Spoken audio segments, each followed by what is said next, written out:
This is the Cosori 5-quart rice cooker. It makes cooking rice really easy because you don't have to worry about any fancy settings on it. You just follow along with the buttons and it will tell you exactly what you're doing, whether you're gonna make a long grain or short grain variety. You can also make porridge, oatmeal in this. There's a ton of versatility with this rice cooker. It even has a saute function as well. So once you cook your rice, you can make fried rice in it as well. I love to follow along with the buttons on the screen, and it automatically sets up the amount of time that you're gonna run this for. It will display the time that it thinks it's gonna take to finish on the screen, but I found sometimes it took less than the time, sometimes it took more. This does take a while to cook. Even to make 1 cup of rice, it'll take about 50 minutes or so.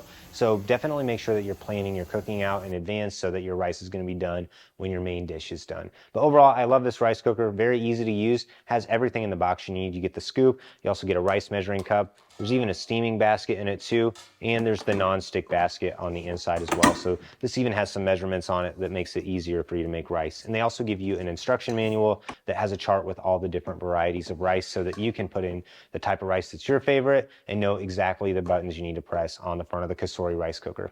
The main trick for this is before you go to actually use it regularly, you need to do a little bit of experimenting with it to figure out your water to rice ratio. At first I wasn't using enough water, it wasn't coming out quite sticky enough, so you want to mess with the water ratio, and the more you make, there's actually all the measurements on the inside of it to tell you just how much water you need in it. But if you're making a cup or so of rice, it's not going to give you measurements. I found that for some of the rice I was making, I needed about 2 cups of water for every 1 cup of rice, which is not typical. Typically you only need about 1.5 cups of water for rice. So make sure you get all your rice in and that there's more water than rice, because all the water will evaporate from it and the steam comes out from the back as it's cooking as well. So a couple other great things to know about this. This does have a keep warm function. So you can keep rice warm in it for up to 24 hours, and you can also delay the start of it if you want to prep this before you leave for work and then have the rice get done when you get home.